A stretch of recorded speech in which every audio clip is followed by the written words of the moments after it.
पछतावा, दिल को छू लेने वाली कहानी। एक मेहनती और ईमानदार नौजवान बहुत पैसे कमाना चाहता था क्योंकि वह गरीब था और अब बदहाली में जी रहा था।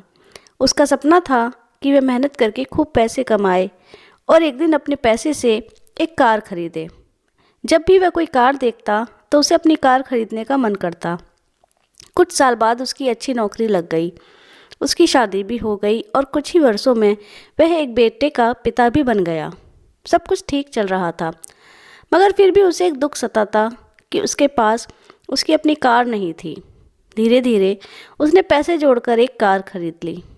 कार खरीदने का उसका सपना पूरा हो चुका था और इससे वह बहुत खुश था।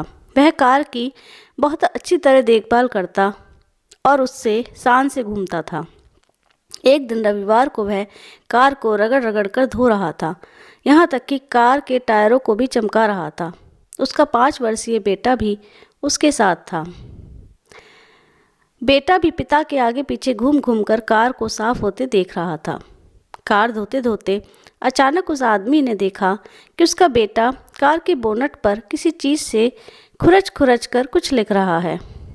यह देखते ही उसे बहुत गुस्सा आया। वह अपने बेटे को पीटने लगा।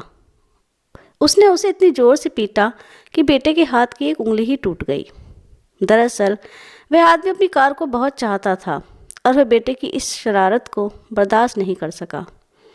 बाद में जब उसका गुस्सा कुछ कम हुआ तो उसने सोचा कि जाकर देखूं कि कार में कितनी खरोंच लगी है।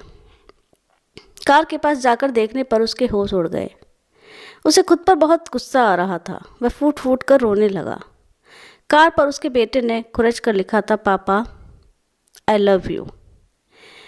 यह कहानी हमें यह सिखाती है कि किसी के बारे में कोई गलत राय रखने से पहले या गलत फैसला लेने से पहले हमें ये ज़रूर सोचना चाहिए कि उस व्यक्ति ने वह काम किस नीयत से किया है। आशा करती हूँ ये कहानी आपको पसंद आई होगी। अपनी राय हमें कमेंट में ज़रूर बताइए और ये वीडियो आपको पसंद आया हो तो इसे लाइक और शेयर ज़रूर कीजिए और हमारे चैनल को सब्सक्राइब कीजिए और बेल आइकन को दबाना तो बिल्कुल भी मत भूलिए। यह वीडियो देखने के लिए, अपना समय देने के लिए आपका बहुत बहुत धन्यवाद। आपका दिन शुभ रहे। नमस्कार।